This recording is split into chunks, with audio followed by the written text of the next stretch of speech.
Azərbaycan bugün Belarusdan sonra bütün Avropa qitəsində 48 ölkənin arasında ən çox jurnalist həbs edilmiş bir ölkədir. Azərbaycan hakimiyyəti azad sözdən, müstəqil mətbuatdan qorxur.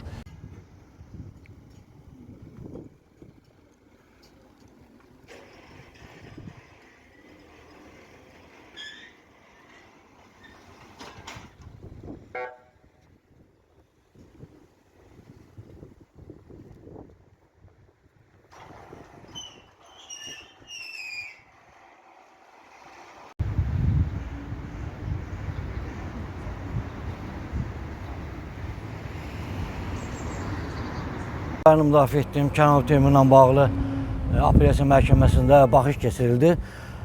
Teymurun birinci instansiya məhkəməsində, Bakı Ağır Cinayətlər Məhkəməsində iş materialları ilə, protokolla tanış olarkən məlum olmuşdu ki, protokollar kifayət qədər saxtalaşdırılıb. Eləcə də həmin saxtakarlıq hökmlər öz əksini tapmışdı. Bununla bağlı biz audio kasetlə tanış olmaq istədik və proses qanunverici uyğun olaraq əgər audio ilə protokol arasında fərq varsa audio tətbiq yazılışlar əsas götürülməlidir. Lakin aydın kasetlərlə tanış olma bizə icazə verilmədi.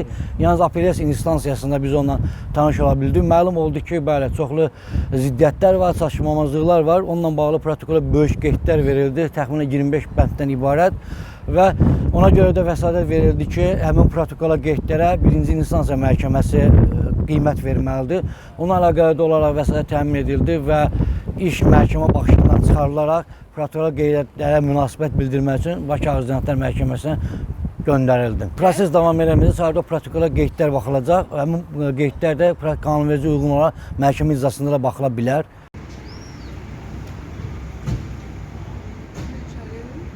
Jurnalistlərinin böyük əksəriyyəti qaçaqmalçılıq ittihamı ilə həbs olunublar.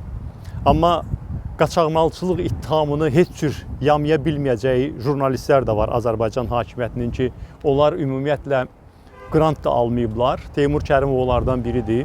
Əvəz Zeynallı, demək, Kanal 13-ün rəhbəri Əziz Orucov və demək bir neçə nəfər jurnalist var ki, onlar başqa maddələrlə şərhləniblər. Təkcə bu nümunələr göstərir ki, əslində bu qaçaqmalçılıq ittihamı, qrant alınması sadəcə olaraq quraşdırılmış bir bəhanədir. Deməli, bütövlükdə bütün jurnalistləri həbs eləmək istəyirlər. Və bu günlərin vəkil Nemət bəyin də vurğuladığı kimi, həddindən artıq çoxsaylı protokolda saxtalaşdırmalar üzə çıxdığına görə iş yenidən qaytarıldı Ağır Cinayətlər Məhkəməsinə. Amma mən ədalət gözləmirəm. Çünki hesab edirəm ki, Azərbaycanda mətbuatın susturulması dövlət siyasətidir. Təkcə yerli mətbuat susturulmayıb, artıq BBC-nin Azərbaycan ofisi bağlanıb, Azadlıq Radiosunun ofisi bağlanıb, Amerikanın səsi bağlanıb, hətta Azərbaycanın dövlət rəhbərliyi beynəlxalq medianda artıq ittiham eləyir. Bütövlükdə Azərbaycanda jurnalistika cinayət hesab olunur. Baxın, bu günlərdə ictimaiyyətə belə bir məlumat açıqlandı ki, Azərbaycanın dövlət orqanları və vəzifəli şəxsləri son bir neçə 10 illikdə 1 milyard dollara yaxın qrant alıblar. Deməli, dövlət alanda, dövlət institutları alanda, vəzifəli şəxslər alanda problem yoxdur. Həm də 1 milyard dollara yaxın. Amma 200 dollar, 300 dollar, 400 dollar əmək haqqı müqabilində azad jurnalistika ilə məşğul olan insanlar isə cinayətkar hesab olunur. Və Azərbaycan bugün Belarusdan sonra bütün Avropa qitəsində 48 ölkənin arasında ən çox jurnalist həbs edilmiş bir ölkədir.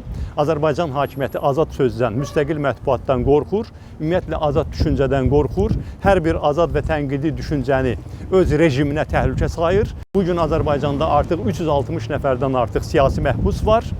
Milli Şura Koordinasiya Mərkəzinin üzvü Tofiq Yaqublu, Azərbaycanın mübarizə simvolu Tofiq Yaqublu 10 gündür ki, acılıq eləyir. Və belə bir zamanda Azərbaycan cəmiyyəti yalnız jurnalistləri, vətəndaş cəmiyyətini, müxalifəti bu qəddar və repressiv rejimlə təkbətək yalnız buraxmamalıdır. Ona görə də Azərbaycan cəmiyyəti bilməlidir ki, bugün mühakimə olunan jurnalistlərə qarşı da, müxalifətçilərə qarşı da, vətəndaş cəmiyyətinə qarşı olan ittihamlar da saxtadır. Sadəcə ölkədə hər kəsi susturmaq istəyirlər. Hər kəsin susmaması üçün danışanlara, xalqın haqqını tələb edənlərə hamılıqla dəstək olmaq lazımdır.